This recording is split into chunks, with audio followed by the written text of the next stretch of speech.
ইস, কত বছর পর আসলাম না, কি যে ভালো লাগছে। দেশের মাটি মানেই দেশের মাটি। কিন্তু বাবা, তুমি এত শুকিয়ে গেছো কেন? তাই নাকি? হ্যাঁ, তুমি কি খাওয়া দাওয়া করছো না? আরে না, শোন, বাবা মায়ের চোখে ছেলেমেয়েরা সবসময় শুকনা, আর ছেলেমেয়েরা যখন বড় হয় তখন ওদের চোখে বাবা মা হচ্ছে শুকনা। তুমি ডায়াবেটিস চেক করাচ্ছ তো না? আরে না, সব কিছু ঠিকঠাক, একদম কন্ট্রোল। আর কি হচ্ছে জানিস, পরশুদিন তো দেখলাম আমার ওয়েট 2 কেজি বেড়ে গেছে। ও তাই? ইস, খুব। বাবা, আমি কিন্তু আর ব্যাক করছি না। তাই তো, প্যাক করবি কেন? তুই আমাদের অফিসে জয়েন। আমি চাচ্ছি কাল পরশুই জয়েন করতে। কিন্তু বাবা, এই জারিফ লোকটাকে তুমি বারবার ওনার কথা বলো। ও হচ্ছে আমাদের অফিসের জিএম মার্চেন্ডাইজিং, খুব রিলায়েবল অফিসার। ওর উপর দায়িত্ব দিয়ে আমি নিশ্চিন্তে মাকে তেল দিয়ে ঘুমাতে পারি। দেখো সাবধান, মানে এই ধরনের রিলায়েবল এমপ্লয়িরা খুব নিমিষেই সব কিছু শেষ করে দিয়ে যেতে পারে। ঠিক। আরে না, তুই ওকে চিনিস না তাই ভাবে বলছি। জারিফ খুব ভালো ছেলে। ভালো হলেই ভালো।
জারিফ স্যার সালাম। ওয়ালাইকুম সালাম। স্যার আপনি আমার রুমে, আপনি একটা কল করলেই তো হতো স্যার আমাকে। কেন তোমার রুমে আসতে কি আমার বারো? স্যার আপনি এখানে বসেন স্যার। আরে না, স্যার আরে এটা তোমার রুম, তুমি কি পাগল হয়েছো? সে আমার চাকরি খাবে? আর বসো তো, আই ফাইন হিয়ার। স্যার আরে পাগল, বসো, আমি বলছি বসো।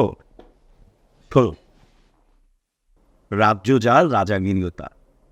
তুমি যত বড় রাজাই হও না কেন, অন্যের রাজত্বে গিয়ে রাজাগিরি করাটা মোটেও ভালো নয়, সেটা সুবর্ণ দেখায় না। জি স্যার। আগামীকালের রাশিয়ার শিপমেন্টের আপডেট কি? অল গুড স্যার, কমার্শিয়ালে কথা বললেন, আপনাকে অলরেডি মেল করে দিয়েছি, প্যাকেজিং ডান, এখন জাস্ট লোডিং চলছে স্যার। Very good.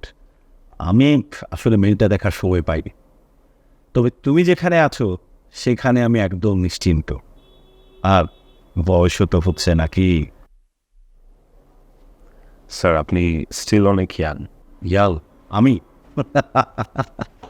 ছেলে কলব দিয়ে বলে কি বয়স কমছে?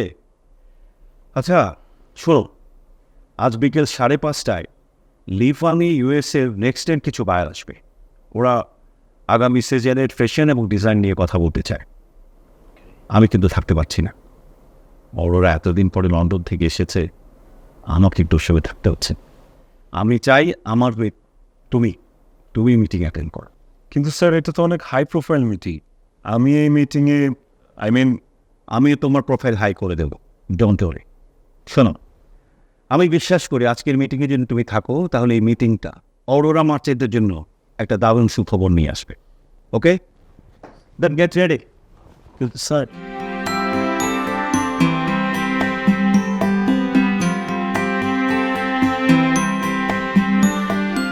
হ্যালো, হ্যাঁ পেপারটা নিয়ে এসো।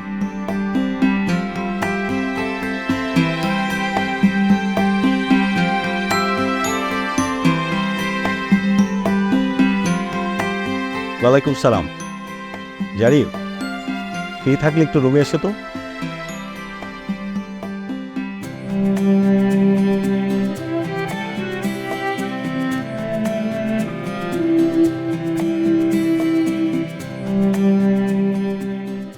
স্যার। হ্যালো ইয়াং ম্যান, বসো। চাটা কিছু খেয়েছো নাকি আমার সাথে খাবে? খেয়েছি, মাত্র খেয়েছি। হ্যাঁ, এনে ধরো। মিটিং কিন্তু 5:30 আমাদের ইউনিট টুর জিওমো থাকবে। জি স্যার। এইটা কি? খুলে দেখো।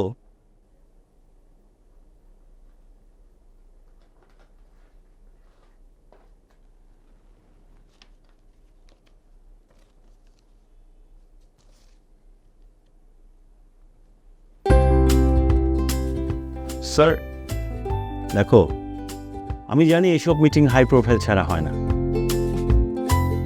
তাই গতকাল আমি এডমিনের মাসুদকে বলে রেখেছিলাম যাতে এই লেটারটা রেডি করে রাখ। কংগ্রেচুলেশন মিস্টার জারিফ, তুমি আজ থেকে আমাদের GM merchandising. Thank you sir. কিন্তু স্যার, আপনি তো এবছর অলরেডি আমাদের একটা প্রমোশন দিয়েছেন, আবার একটা প্রমোশন, আবার অফিসের কলিগরা মিলে সবাই। দেখো, আমি যেটা ভালো মনে করেছি সেটাই করেছি। আমি জানি কাকে দিয়ে কোন কাজটা হবে। আর দেখো জারিফ, তোমাকে তো আমি কখনোই আমার কোম্পানির এমপ্লয়ি মনে করিনি, তোমাকে আমি আমাদের একজনই মনে করি। আর আর এই অফিসটা তো তোমারই সাজানো। এখন একটা কাজ করো, তুমি যাও তোমার টিম নিয়ে মিটিং প্ল্যানটা সেরে নাও। Best of luck. Thank you.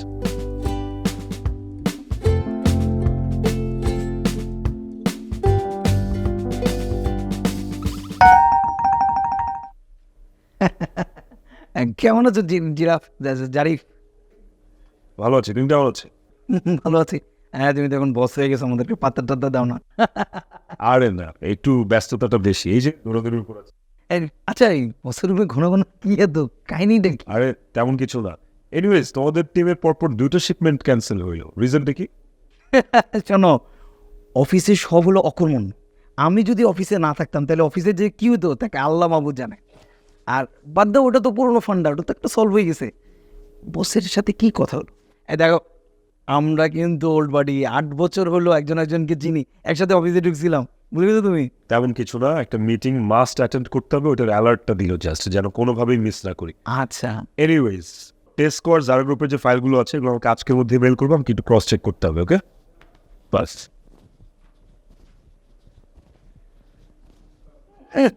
একেবারে পুদ্দারি করতেছে, বস সেজে বসছে, তোর আমি ঘন্টা মেল করব।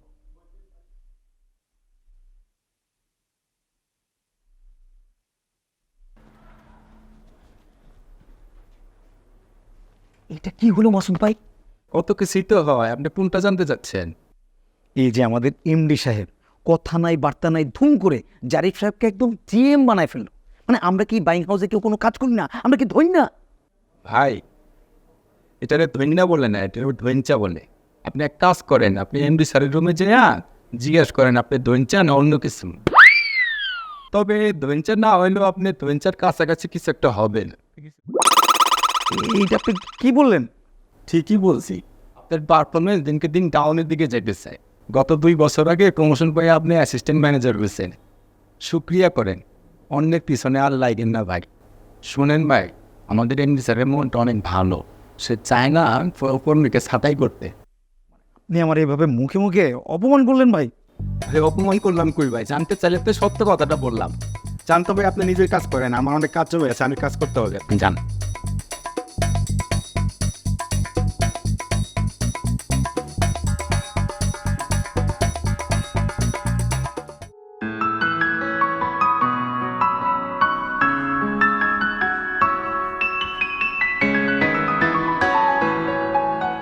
আচ্ছা, জারিফ কোথায়? ওকে একটু আসতে বলো তো। স্যার, রুমের মধ্যে বসে আছে। আমরা বললাম যে স্যারের মেয়ে, মানে আমাদের ছোট ম্যাম আসছে না, কোনো পাত্তাই দিল না। স্যার রুমের মধ্যে সত্যই বসে আছে। আচ্ছা, তোমার নামটা যেন কি? স্যার আমি Hasan, assistant manager merchandising sir. ও, হাসান। আচ্ছা ঠিক আছে, জারিফ স্যারকে গিয়ে বলো স্যার ডেকেছেন, সময় করে যেন একটা আমার রুমে আস।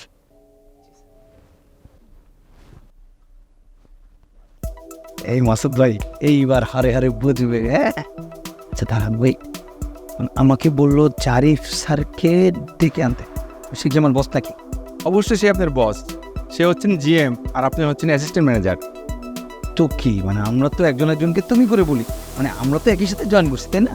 তাহলে বুঝেন, আপনি জারিফ স্যার সম্পর্কে এমন কথাটা কিভাবে স্যারকে বললেন? যান এক্ষুনি জারিফ স্যারের রুমে যান।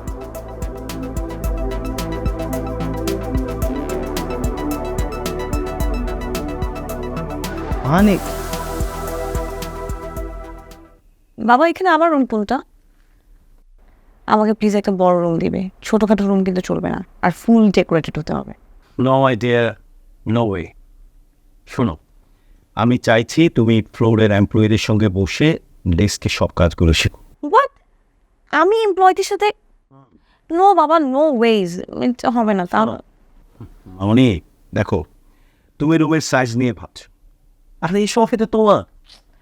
আর বিন্দু থেকে সিন্ধু পর্যন্ত যদি না জানো, তাহলে একা একা পড়ে সব সামলাবে কি করে? কিন্তু বাবা আসবো। আরে এসো এসো। Zarif, with my daughter Aurora. Aurora, এই Zarif. Nice to meet you. Thank you. Sorry sir, আমি জানতাম আপনি এসেছেন স্যার, কিন্তু সেদিনের মিটিংয়ে স্যার আমি ভোর 6টা থেকে তাদের সাথে ভিডিও কনফারেন্সে ছিলাম। And sir finally Marks and স্পেন্সারকে আমরা কনভিন্স করতে পেরেছি। ওরা বেবি আইটেমের উপর আমাদেরকে 6 লাখ ইউনিটের একটা অর্ডার প্লেস করেছে। Is it? ইস, Wait. Congratulations, Jarif. Thank you sir, thank you. Look, Aurora. That's why I can rely on him. সে যাই হোক, বসো। মিটিংয়ে আমরা পরে সব নিয়ে কথা বলবো। তো জারিফ, অরোরা আজ এখানে জয়েন করবে। তো তোমার কাজ হচ্ছে ওকে পুরো একটা টিমের সঙ্গে মার্চ করিয়ে ওকে স্কিল করে তোলো। After all, ওকেই তো একদিন সব সামলাতে হবে সব কিছু। Of course sir. চলুন তাহলে আপনাকে অফিসে সবার সাথে পরিচয় করে দিই, আর প্রত্যেকটা ডিপার্টমেন্টের সাথে আপনাকে ইন্ট্রোডিউস করে দিই। চলুন ম্যাম। কোনো ম্যাম নয়, ও হচ্ছে তোমার সাবঅর্ডিনেট এবং junior merchandiser. So treat her as your junior team member, okay? Okay ঠিক আছে, তোমরা এসো। স্যার।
আপনি এখানে কত বছর ধরে আছেন? কোম্পানি শুরু থেকেই আছে, 8 বছর হলো, এখন বোধ হয় 9 বছর রানিং। আর স্যারের প্রথম এমপ্লয়ীদের মধ্যে আমি একজন। বাবা আপনাকে অনেক বিশ্বাস করে, আপনার অনেক প্রশংসা করে। সবসময় বলে যে অরোরা অ্যাপারেলস থেকে আপনি ছাড়া একদমই অচল। এমন কিছু না, স্যার আমাকে খুব ভালোবাসেন, সেই জন্য এই কথা বলবেন। আমিও ডেডিকেটেডলি আমার কাজটা করি, সেই জন্য আর কি। অন্ধবিশ্বাস কিন্তু ধ্বংস টেনে আনে, মানে ইতিহাসে এমন নজির অনেক আছে। তা ঠিক আছে, কিন্তু আমি তো এখন স্যারকে আমাকে বিশ্বাস করা থেকে বিরত রাখতে পারবো, তাই না? আমি আমার কাজটা করে যাচ্ছি, নিজের জন্য একটু রুটি রুটির ব্যবস্থা করছি আর কি। বাই দ্য ওয়ে, আপনার কাজ শেখার কি অবস্থা? হচ্ছে একটু। তো ওই যে ইয়ার্নার এক্সারসাইজের নামগুলো একদম মনে থাকে। সব আসলে অভ্যস্ততা, আস্তে আস্তে হয়ে যাবে। এই আপনার অফিস শেষ হয়েছে, অনেক কাজ পড়ে আছে দিকটি। আজকে আমি আপনাকে বাইরের সাথে কীভাবে কমিউনিকেশন করতে হয় সেই স্কিলগুলো শিখিয়ে দিবেন। আর নেক্সট উইকে একদিন আপনাকে ফ্যাক্টরি ভিজিটেও নিয়ে যাবে। লিসেন, আপনি কিন্তু অভিজ্ঞতায়, পজিশনে, বয়সে সবভাবে আমার থেকে অনেক সিনিয়র, সো প্লিজ আমাকে আপনি না বলে তুমি করে বললে আমি খুশি হবে। দেখেন, আপনি আমাদের বসের একমাত্র মেয়ে। আজকে না হয় কালকে আপনি বসের চেয়ারে বসবেন, আপনি বস হবেন। সো এখন যদি আপনাকে আমি তুমি করে বলি, পরে আবার আপনি করে বলতে মুশকিল হয়ে যাবে। না, একদম না। কেন আপনি করে বলতে হবে? স্টুডেন্ট যতই বড় হোক না কেন, টিচার টিচারই থাকে অলওয়েজ। আমি কোনো টিচার ফিচার না। আপনি আপনার নিজ যোগ্যতা এবং জ্ঞানীকে হিসেবে শিখছেন। আপনার ব্যাকগ্রাউন্ড স্টাডি মজবুত বলে আপনার কাছে শেখাটা খুব ইজি মনে হচ্ছে। And I am pretty much sure আপনি খুব অল্প দিনই কাজগুলো বুঝে যান। I hope so. কিন্তু এভাবে চেয়ার টেবিলে বসে কাজ করা আমার একদম ভালো লাগে না। সেম আবার বাট আমি ফিল করি যে শিক্ষাটা মাটিতে বসে নেই বেটার। জ্ঞান যদি কখনো বেশিও হয়ে যায়, মাথাটা যেন রোগ হয়। এমনি এই কফি কিন্তু শেষ, চলি। হ্যাঁ, আমি আর খাবো না।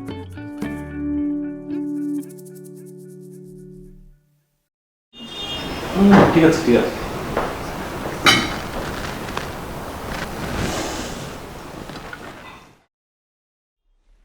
ভাবলাম মেয়েটা এতদিন পর দেশে এসেছে, ওকে নিয়ে আমি একটু সময় কাটাবো। তা না, তুমি ওকে কাপড় চোপড়ের মধ্যে ঢুকিয়ে দিলে। তোমাকেও আমি কখনো কাজে পেলাম না, এখন মেয়েটাকেও আমি পাচ্ছি না। দেখো, তোমার যেমন চার দেয়ালের মধ্যে ভালো লাগে না, তেমনি আমাদেরও কাজ ছাড়া ভালো লাগে না। কি বলিস? মা, তুমি তো আমার সাথে ব্যস্ত থাকলেই পারো। হ্যাঁ, তাহলে সংসার সামলাতো কে? তুই? তুমি বাবা, তুমি। আহা, ওকে একটু নিয়ে দাও, ওই বিফটা একটু তুলে দাও। ও বাবা, আমি নিচ্ছি। আচ্ছা বাবা, কেন আমি বলছো বলো, আমি কি মেনুমান?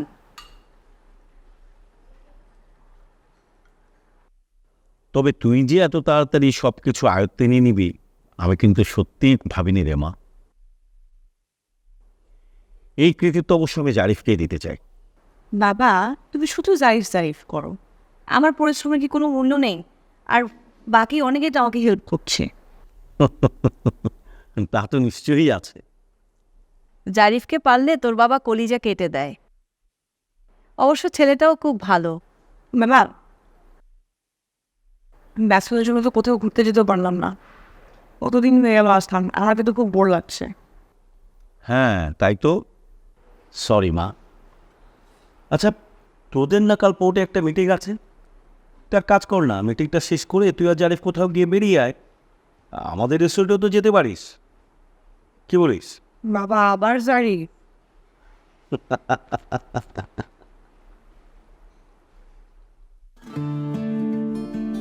প্রকৃতির কাছে আসলে না আমার ভীষণ ভালো লাগে। সারাদিন এত টায়ার্ড থাকি, কিন্তু এখানে আসলে মনে হয় যেন আমি একদম রিফ্রেশ হয়ে গেলাম। থ্যাঙ্কস আমাকে সময় দেওয়ার জন্য। থ্যাঙ্কসের কিছু নয়, স্যারের যেহেতু আদেশ, এটা আমার দায়িত্বেরই একটা অংশ। আপনি দায়িত্ব পালন করতে এখানে এসেছেন? গড, তোমার লাগবে না, আপনার দায়িত্ব পালন করা লাগবে না, চলে না। আসলে আমি কি বলবো বুঝতে পারছি না, সেই জন্য বললাম সরি। মানে আপনার জীবনে কি শুধু সবকিছু কাজ আর কাজ, কাজের বাইরে কি আপনি কোনো কিছু চিন্তা করতে পারেন না? আসলে জীবনটা একটা ফ্রেমে আটকে আছে, তো বের হতে পারছি না, ঝিনুকের মতো। কি যে বলেন আপনি! জানেন আমি এই জায়গায় কত বছর পরে এসেছি? অনেক বছর পর। আমি কিন্তু এখানকারই ছেলে, কিন্তু এই জায়গায় আমার খুব কমই আসা হয়েছে। মেবি দুইবার, না তিনবার। দুইবার এসেছিলাম ফ্রেন্ডদেরকে নিয়ে, আর একবার এসেছিলাম বায়ারদেরকে নিয়ে। বায়াররা চটপটি খাবে সেই জন্য। আচ্ছা, আপনার মধ্যে কি কোনো রোমান্টিসিজম নাই না? মানে এত সুন্দর একটা জায়গা, এখানে তো মানুষ গার্লফ্রেন্ড নিয়েও আসতে পারে। আমার আসলে সেই সুযোগটা নেই। আপনারটা বলুন, 5 বছর লন্ডন ছিলেন, রাইট? 6 বছর। 6 বছর ওখানে কি ফ্রেন্ডস মিস করেন? ঠিকঠাক। আপনি ফ্রেন্ডদের কথা তো জানতে চাইছেন না, স্পেশাল কারো কথা জানতে চাইছেন? না, একদমই না, আমি ফ্রেন্ডদের কথা জিজ্ঞেস করছি। জুলিয়ান নামে আমার একটা ফ্রেন্ড ছিল, একসাথেই পড়তাম আমরা, আমার থেকে একটু সিনিয়র ছিল। আমাকে সবসময় কিছু একটা বলার চেষ্টা করতো, আমি ওকে প্রশ্রয় দিয়েছি। একদিন গ্র্যাজুয়েশন কমপ্লিট করার পর আমরা লং ড্রাইভে যাই, সুন্দর একটা বিচে গিয়েছিলাম, এত ভালো টাইম কাটিয়েছি। ও একটা স্পোর্টস কার চালাতো তখন, ওর খুব ফেভারিট। বিচ থেকে ফিরতে ফিরতে রাত হয়ে যায়, মিড নাইট বলতে পারেন, একদম ব্ল্যাক। ওখানে ওরা অনেক বেশি ডেঞ্জারাস, মানে আমাদের গাড়িতে অ্যাটাক করে ছিনতাই করার জন্য। জুলিয়ান অনেক ফাইট করেছিল ওদের সাথে, আমার জন্য অনেক ফাইট করেছে। তোরা এত হিংস্র, Just জানেন যে জুলিয়ানের জাস্ট এই জায়গায় গিয়ে লেগেছে। প্লিজ। আর জুলিয়ানের না বলা কথাটা কখনো বলাই হয়।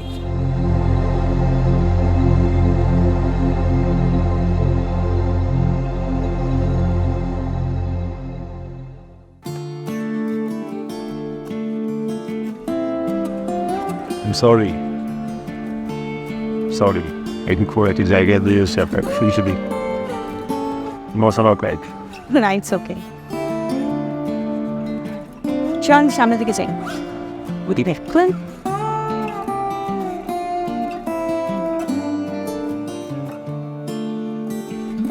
মা, চুলে একটু তেল তেল দিস না, কেমন করে রাখিস? একটু তেল দিয়ে দি। না প্লিজ, আমার অস্বস্তি লাগে। এ কি বলিস? আচ্ছা মা, আজকে কোথায় কোথায় গেলি? কোথায় আর যাবো, জাস্ট এদিক ওদিক ঘুরছিলাম। মা, একটা কথা জিজ্ঞেস করি, ছেলেটাকে তোর কেমন লাগে মা? কোন ছেলেটা? আরে জারিফ, জারিফের কথা বলছি। হ্যাঁ ভালোই, কাজে বেশ দক্ষ। বায়ারাও দেখছিলাম মিটিংয়ে তার খুব প্রশংসা করছেন। শুধুই কি ভালো, ওর মতো জেন্টেলম্যান কর্মঠ ছেলে আজকাল কিন্তু পাওয়াই যায় না। তোকেও কিছু বলে টলে না? কি বলবে, সে তো কাজ নিয়ে সারাক্ষণ কথা বলে, এমনি চুপচাপ থাকে, আর নিজের সম্পর্কে তেমন কিছু একটা বলতে চায় না। কেন বলো তো? না এমনি, ছেলেটা অনেক ভালো। বুঝলাম না মা, জারিফের প্রশংসা বাবাও করে, তুমিও দেখছি অনেক প্রশংসা করছো। উনি তো শুধুমাত্র আমাদের একজন স্টাফ, তাই না? তাহলে ওনাকে নিয়ে এত কথা বলছো যে? না মা, ও শুধু তোর বাবার স্টাফই না, ওর কারণে আজকে তোর বাবার 2 কামরার অফিস 4টা বিল্ডিংয়ে রূপান্তরিত হয়েছে। তোর বাবা খুব আফসোস করে বলে, জারিফের মতো একটা ছেলে যদি থাকতো। কেন মা, তুমি আমাকে দিয়ে হ্যাপি না? আমি ছেলে হলে ভালো হতো না? না সেটা বলছি না মা, ছেলে হিসাবে তোর বাবার ওকে খুব পছন্দ। আমরা দুজনেই চাই ওর সাথে তোর একটা ভালো আন্ডারস্ট্যান্ডিং হোক। মানে মানে সরাসরি বলো। আমরা তোর জন্যে জারিফকে পছন্দ করেছি।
এটাই হচ্ছে সেই জায়গা।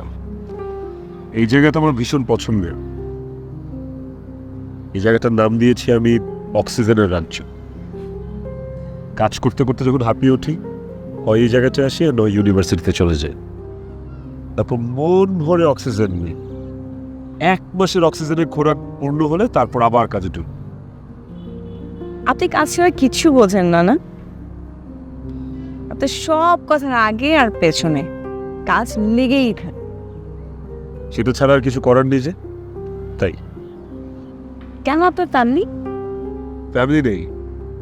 এক ছোট বোন আছে, ওর বিয়ে হয়ে গেছে। ওর হাজব্যান্ড মাশাআল্লাহ ভালো, নরওয়েতে থাকে। আমাকে না নরওয়েতে নিয়ে যেতে চায়, কিন্তু আমি তো দেশ ছেড়ে যাওয়ার বান্দা না। আপনি চাইলে অনেক বেশি স্যালারি নিয়ে অন্য কোথাও জয়েন করতে পারেন, নিজের বিজনেস শুরু করতে পারেন, কিন্তু এখানেই পড়ে আছেন কেন? কি করবো এত টাকা দিই? তাছাড়া আমি আগাগোড়া একজন কৃতজ্ঞ মানুষ। কৃতজ্ঞতা বোধটা আমার মধ্যে না একদম কিটিং নেই। আমার বাবা মনে হয় এই কারণে আপনাকে অনেক বেশি পছন্দ করে। হতে পারে।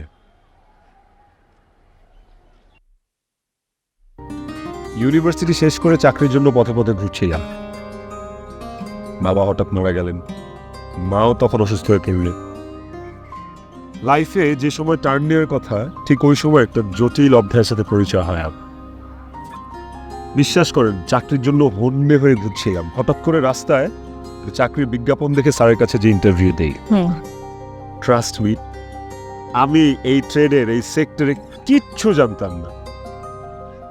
শুধু জানতাম যে আমার একটা চাকরি এনি হাউ প্রয়োজন। মেবি স্যার আমার সেই সিচুয়েশনটা বুঝতে পারছি না, যে কারণে 8 বছর আগে স্যার তার সাথে ওকে জয়েন করে। তারপর আর কি, স্যার আমাকে একদম হাতে হাতে ধরিয়ে ধরিয়ে শিখিয়ে শিখিয়ে আজকে এই পিড়িতে নিয়ে আসছে। তারপর থেকে চাকরি করছি, তার নুন খেয়ে তার কাছেই পড়ে আছি। And I'm pretty much sure, sir যদি কখনো ওকে তাড়িয়ে না দেয়, আমি কোনোদিন স্যারকে ছেড়ে যাব। মনে হয় না বাবা কখন আপনাকে তাড়িয়ে দেবে। I hope so. চল আমরা ওপরের দিকে উঠি। আস্তে, হ্যাঁ, স্লো। হ্যাঁ। আপনি এটা পারেন। Thank you.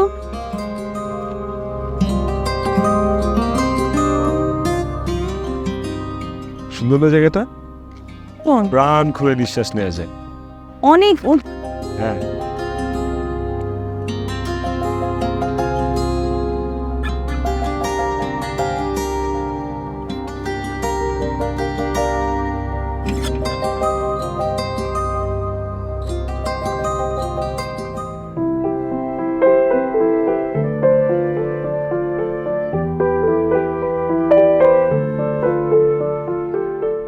জারি,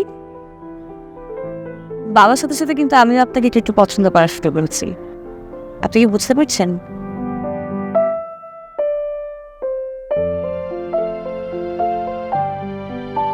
কি হলো, কিছু বলছেন না?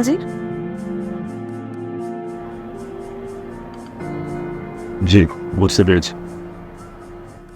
তাহলে এড়িয়ে যাচ্ছেন যে? আচ্ছা, সন্ধে নেমে আসছে, আমাদের যাওয়া উচিত।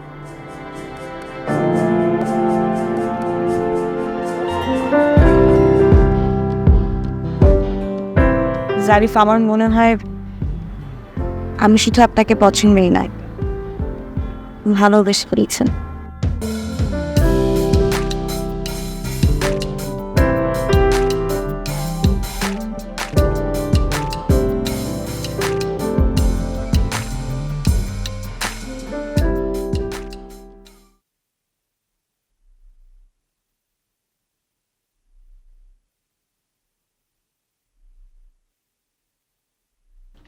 হাসান সাহেব, জারিফকে কোথাও দেখেছেন?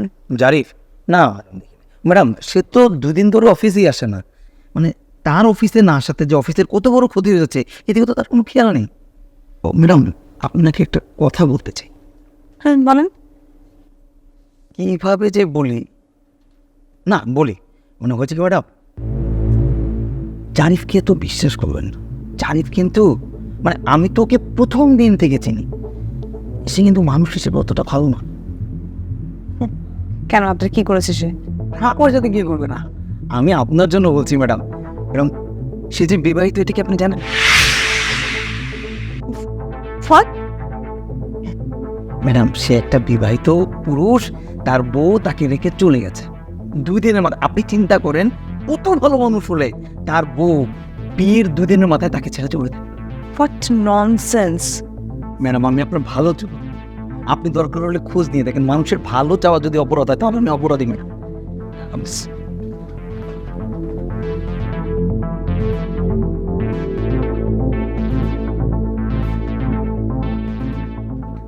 বাবা, বাবা, জারিফ যে ম্যারেড তুমি জানতে? শান্ত হয়ে বসো, বসো। হ্যাঁ আমি জানতাম। তুমি জানতেও ম্যারেড, তারপরও তুমি... দেখো তোমার আর আমার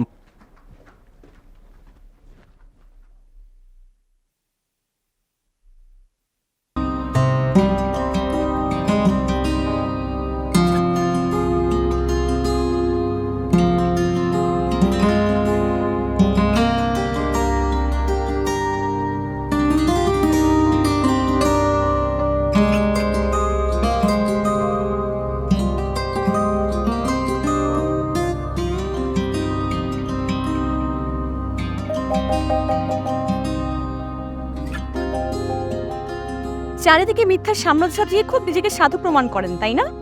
আপনার কলিগদের কাছে, আমার বাবার কাছে, সবার কাছে খুব ভালো সেজে থাকতে চান, কিন্তু ভেতরে ভেতরে আপনি যে কতটা নীচ, কতটা জঘন্য, সেটা কতদিন আড়াল করবেন? সত্য তো সবার সামনে চলে আসবে। আপনি কি বলতে চান? আমি কি বলতে চাই সেটা আপনি বুঝতেই পারছেন না, নাকি না বোঝার ভান করছেন? আপনি যে ম্যারেড, আমি আমার ভালো লাগার কথাটা আপনাকে বলার পর সে কথা আপনি আমাকে স্বীকার করেননি। আপনাকে আমি কি বলবো? ভালো মানুষ না, সেটা তো আমি বলতেই পারি না। আপনি আসলে একটা খারাপ মানুষ। হ্যাঁ, খারাপই তো বলবো, কারণ যার কাছে তার বউ 2 দিন পর্যন্ত থাকতে পারে না, সে তো খারাপ মানুষই, তাই না? আমি তো আপনার কাছে কিছু অস্বীকার করিনি, ইভেন আমি আপনাকে কথাও দেই।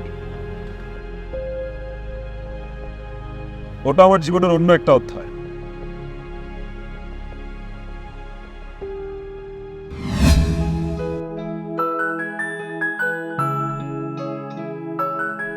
ইউনিভার্সিটি শেষের দিকে রিমির সাথে আমার ভালোবাসার সম্পর্কটা গড়ে ওঠে। মেয়েটা ছিল অতি সাধারণ, আমার চাইতেও সাধারণ। ওর আসলে আপন বলে কেউ ছিল না, ব্রোকেন ফ্যামিলি। বাবা চলে যাওয়ার পরে ওদের ফ্যামিলির সাথে আর কোনোদিন যোগাযোগই করেনি। যখন রিমি স্কুলে পড়ে তখনই মা বিয়ে করে অন্য সংসারে চলে যায়। ইন্টারমিডিয়েট পর্যন্ত নানাই দেখেছে ওকে। উনি মারা যাওয়ার পরে রিমি যেন অথৈ সাগরে পড়ে যায়।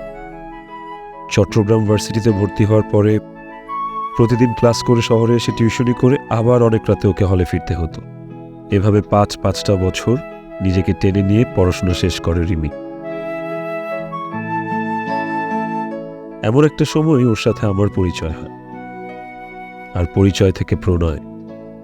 ইউনিভার্সিটি শেষ হয়ে গেলেও যেন মহাসমুদ্রে পড়ে। চাকরি নেই, থাকার জায়গা নেই, নিরাপত্তা নেই। আমি তখন ওর একমাত্র ভরসার জায়গা। হন্যে হয়ে দুজন চাকরি খুঁজছি।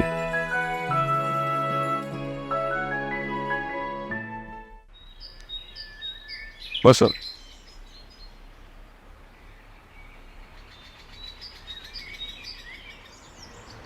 রাস্তায় জ্যাম ছিল। আরে মুখটা দাও।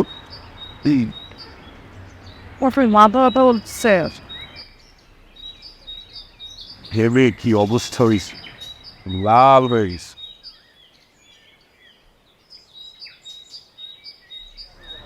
এই টিউশনি টাকাটা কি দিল? না, 1 ঘন্টা বসায় রাখলো, তারপরে বললো যে স্টুডেন্টের বাবা কুমিল্লা গেছে, রবিবার দিন দিব। এটা কোনো কথা? আজকে মাসের 13 তারিখ, মানুষ পারেও আসেন, তুমি কিছু বলো নি? কি বলবো বলো, আমার তো টাকা চাইতে লজ্জা লাগে। আমার না মেসে যাইতে ইচ্ছাই করতে খানে। বাড়িওয়ালা টাকা পায়, মুদির দোকানদার টাকা পায়, ওদের ভয়ে তো দেশে যেতে ইচ্ছা করে না আমার। তুমি এক কাজ করো, তুমি আমার মেসেজ, আমি আমার যে কোনো এক বন্ধুর বাসায় যে থাকলাম পাই। বোকার মতো কথা বলো না তো। আমি জানি যে তুমি আমাকে নিয়ে টেনশন করো, আর তুমি যে আমাকে নিয়ে টেনশন করো এটা নিয়ে আমারও টেনশন। আচ্ছা শোনো না, তোমার কাজকর্মের কোনো খোঁজ খবর পাইলা? খোঁজাখুঁজির উপরেই আসছি, একটা পাইছিলাম গার্মেন্টসের স্যাম্পল ডেলিভারি। অনার্স মাস্টার শেষ করে এই ধরনের চাকরি করতে ভালো লাগে ভাই। বোনের খোরাক বলতে একটা কথা আছে না, শোনো এই টাকাগুলো রাখো। জারিয়ে আরে বাবা রাখো না, এখান থেকে কিছু টাকা নিয়ে তুমি মুদির দোকানে দেবে আর কিছু টাকা মেসে দিবে, তারপর তুমি যখন স্যালারি পাবো তাহলে তো ঝামেলা মিটেই যাবে, তখন সমস্যা নেই। নেও না বাবা, বাবা আমি তো দেখো তোমার টাকার অভাব থাকবে আর আমি পকেটে টাকা নিয়ে ঘুরবো, এটা কি হবে সম্ভব? ধর এটা হোক, তোমার রেস্ট লাগবে, চলো আমরা কিছু খাই, আমার পুরো পেয়েছি, চলো।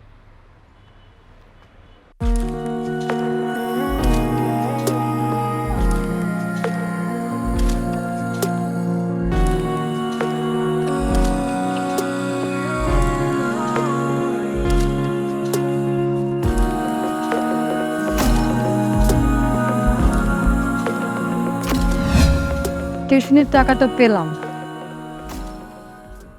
ভাবছি আরেকটা টিউশনই নেব। কিন্তু সমস্যা হচ্ছে কি জানো, সবাই না রাতে পড়াতে বলে, কিন্তু রাতে পড়াতে গেলে তো আমি বিসিএস এর জন্য প্রিপারেশনই নিতে পারবো না। একদিন না দেখবো আমাদের অনেক টাকা হবে, সেদিন এই দিনগুলোর কথা মনে করে আমাদের খুব আফসোস হবে, বুঝছো? ইমার্জেন্সি একটা চাকরি দরকার, চাকরিটা হয়ে গেলেই আমরা বিয়ে করে ফেলবো, আমি তো সুন্দর একটা সংসার। আমাদের বেশি টাকার কোনো দরকার নেই, বেশি টাকা হলে পর আমি তোমাকে খুঁজেই পাবো না। আমাদের ছোট্ট সুন্দর গুছানো সাজানো একটা সংসার হবে, ভালোবাসায় পরিপূর্ণ থাকবে সে ঘর। প্রতিদিন সকালবেলা ধোয়া ওঠা এক কাপ চায়ের সাথে আমি 1 চামচ ভালোবাসা চাই।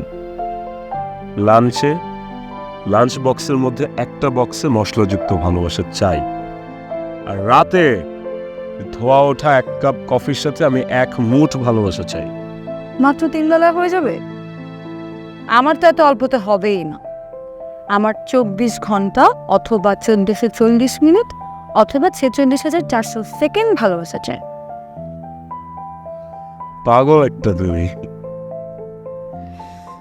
শোনো না, বাড়ি থেকে ফোন আসছিল, মা নাকি একটু অসুস্থ। কি বলো, মা অসুস্থ? তুমি আজকে যাওয়ার টাকা পয়সা নিয়ে চিন্তা করো না তো। দাঁড়াও, এই ধরো আরে টাকাগুলো নিয়ে। না না না, এটা তো তোমার এই মাসের খরচ, আমি এগুলো নিয়ে গেলে তুমি কিভাবে চলবা? এই টাকাগুলো দিয়ে তোমার এই পুরোটা মাস চলতো না, দরকার নেই, আমি দেখি জোগাড় করা যায়। তুমি জোগাড় করে পরে আমাকে দিও, একই তো কথা। তুমি নাও, আর যাওয়ার সময় মার জন্য ওষুধ আর খাবার নিয়ে যাবো, ঠিক আছে? বাড়ি থেকে আসার পর যেভাবেই হোক আমাকে একটা চাকরি জোগাড় করতেই হোক, আমি আর এই ধকল নিতে পারতেছি না।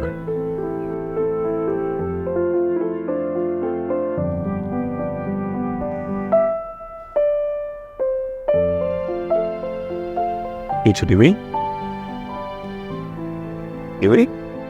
হ্যাঁ, খারাপ লাগছে? কি হচ্ছে? ইদানিংকাল না খুব ক্লান্ত লাগে, বুঝছো? যেখানে সেখানে তন্দ্রচ্ছন্ন হয়ে পড়ি আমি। ভালো লাগতেছে না, চলো না উঠি।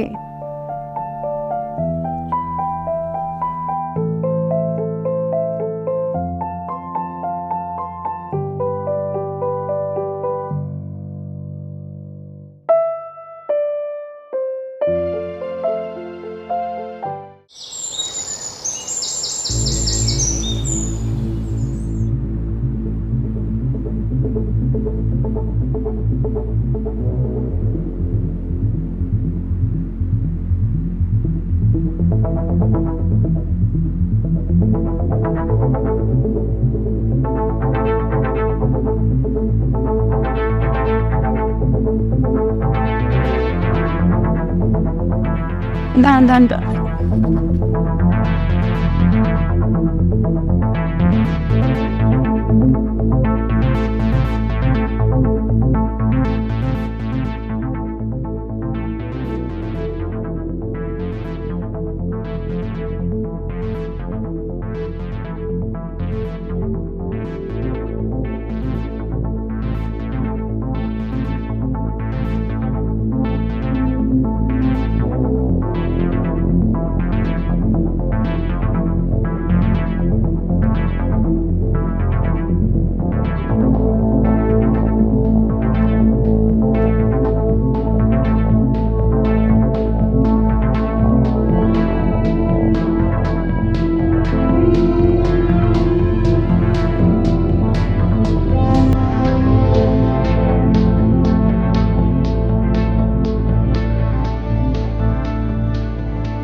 জারিফ, তুমি এত দেরি করলা কেন? তুমি ছাড়া এই শহরে আমি একা একা কীভাবে থাকি বলো? এই যে চলে আসছি, মা আসলে একটু অসুস্থ, এখন যদি একটু সুস্থ হয়ে গেছে এই জন্য দেরি হয়ে গেছে। জারিফ, আমার শরীরটাও না ইদানিংকাল ভালো যাচ্ছে না। এতদিন তো ডাক্তার আর ওষুধের খরচের ভয়ে এড়িয়ে গিয়েছি, কিন্তু আর পারছি না। সেদিনও সন্ধ্যাবেলা ইন্টারভিউ দিয়ে বের হওয়ার সময় হঠাৎ মাথা ঘোরায় পড়ে গেলাম। কি বললো, কেন? ইদানিংকাল না প্রচণ্ড মাথা ঘুরে, মাথাটা খুব যন্ত্রণা হয়, মানে মনে হয় যে মাথাটা ছিঁড়ে যাচ্ছে। চোখে ঝাপসা দেখি, রাস্তাঘাট উঁচু নিচু মনে হয়, ভীষণ তন্দ্রা তন্দ্রা লাগে, কিন্তু ঘুমই আসে না। আর সারাক্ষণ দেখো ঘামতে থাকি, এখনও ঘামতেছি। তুমি ওকে এই কথাগুলো আগে বলো নাই কেন? দেখি, এই চলো তো এখনই ডাক্তারের কাছে চল। আহা, লাগবে না, এমন কিছু হয় নাই, তাই এর জন্যই তোমাকে বলতে চাই না। আরে বাবা, তুমি সিক, তোমাকে ডাক্তার দেখাতে হবে না? চল।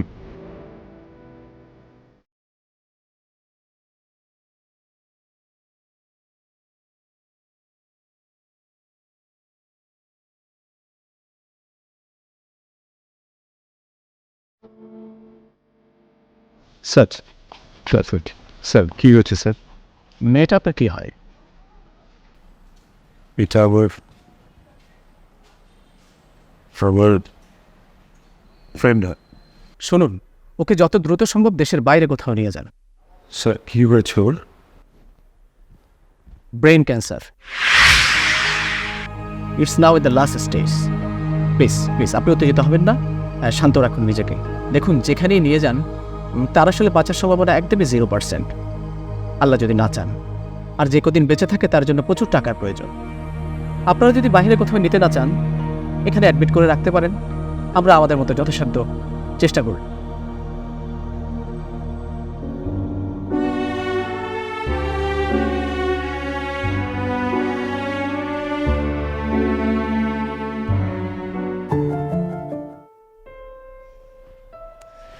জারে আমার কি হয়েছে বলো না।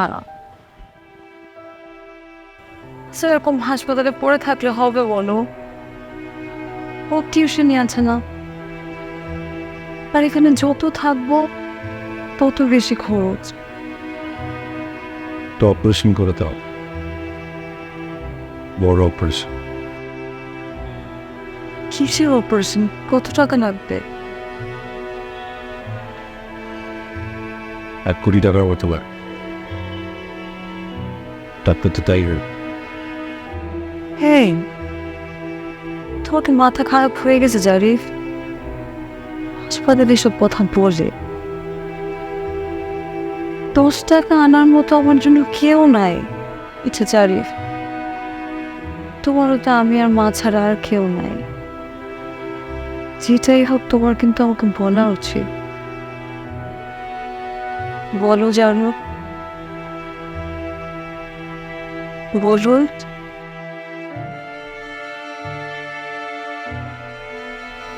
Brain cancer. ডাক্তার বলেছে 1 কোটি টাকা লাগে। বিদেশে নিয়ে চিকিৎসা করাতে হবে। আমি তোমার চিকিৎসা করাতে চাইনি। প্লিজ যেভাবে হোক 1 কোটি টাকা জোগাড় করবে। আমি একদম চিন্তা করো না, কিন্তু টাকা জোগাড় হয়ে যাবো। টাকা জোগাড় করে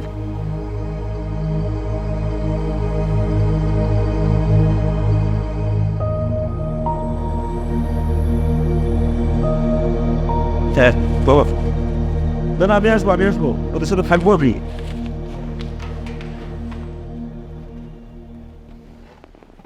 বিবি, কিছু টাকার ব্যবস্থা হয়েছে। আমি ওর সব ভার্সিটির ফ্রেন্ডগুলোর কাছে গিয়েছিলাম। আমরা সবাই মিলে তোমার জন্য ফান্ডিং করছি। সব স্টুডেন্টরা একসাথে টাকা কালেকশন করছে। টাকা জোগাড় হয়ে যাবে, একদম টেনশন নিও না। এখানে বসো।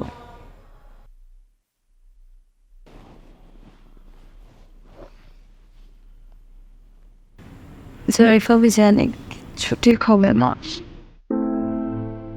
তাতেও চোখ খুলে বলেছে তো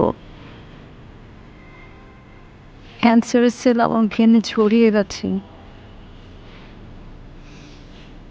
এটা ক্যান্সার লাস্ট স্টেজ। তুমি ওদেরটা ছোটো ছুটে পড়ো না। যতটুকু সময় আছি তোমাকে আমার কাছে দরকার।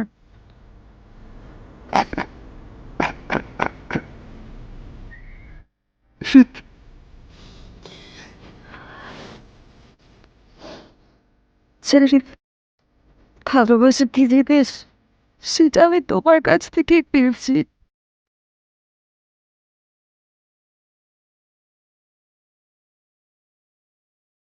তোমাকে ছেড়ে যেতে তাই খুব কষ্ট হচ্ছে। আমাদের স্বপ্নগুলো পেয়ে দিচ্ছে আমাকে। বিকেলে 1 মগ কফির সাথে তোমাকে আর 1 মুঠো ভালোবাসা দিতে পারলাম না।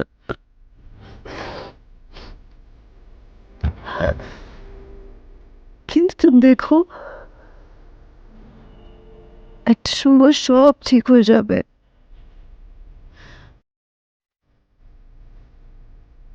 একদিন আমার থেকেও বেশি ভালোবাসা তোমার পাশে এসে কেউ দাঁড়াবে, আর সেদিন আমার জন্য তোমার এই চোখের পানিও বন্ধ হয়ে যাবে।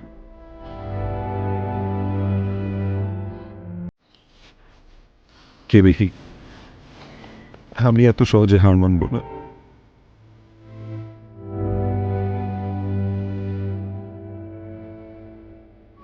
কথা ছিল আমরা বিয়ে করবো, তাই না? আমি তোমাকে বিয়ে করে আমার মধ্যে বন্দি করে রাখতে চাই রিমি। সেটা হোক একদিনের জন্য, হোক 1 সেকেন্ডের জন্য। কেমন হয়েছে তুমি দাঁড়িয়ে, তোমার সারা জীবনটা পড়ে আসছে না সামনে। আমি আসছি। আচ্ছা আগে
পৃথিবীতে তুমি অনেক কষ্ট করে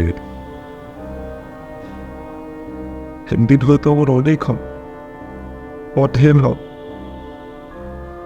আফসোস থেকে গেল যে আমি তোমার জন্য কিছু করতে পারলাম না।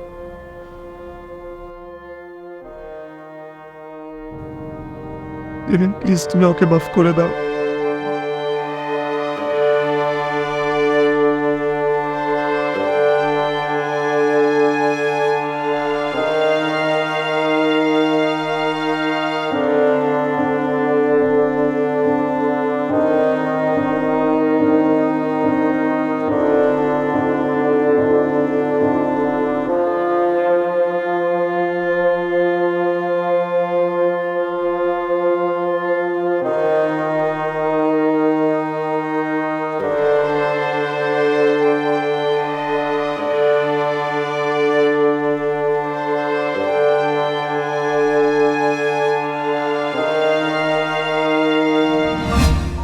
আপনি এতক্ষণ যা বললেন ঠিকই বলছে, বেশ বাজে একটা। তাহলে কিভাবে আমি আমার ভালোবাসার মানুষটাকে এই যে চোখের সামনে চিরতরে চলে যেতে বিষয় দেখ। আমি কোনোদিনই চাইনি যে ভিভি আর আমার স্মৃতির মধ্যে প্রয়োজন বলে দেবে ওরা এই জন্যই আপনাকে। আমি জানি যে আপনার মতো মেয়ে কোনো ছেলে কপালে জুটলে সেটা সে ছেলের জন্য সৌতাম। আমি না বলেছিলাম একদিন একজন পাশে এসে আমার চাইতেও বেশি ভালোবাসবে তোমাকে, সেদিন আমার জন্য চোখের পানি বন্ধ হবে তোমার। সারি সারি সারি সারি, না বুঝে আমি আপনাকে অনেক কথা শুনিয়েছি, আপনার মনে কষ্ট দিয়েছি, আমাকে প্লিজ মাফ করে দিবেন। রিমের স্মৃতি আপনার বুকে বাঁচিয়ে রাখতে আমি আপনার সাথে সারা জীবন আপনার ছায়া হয়ে থাকতে চাই। আমিও আপনার মতো রিমিকে ভালোবাসতে চাই।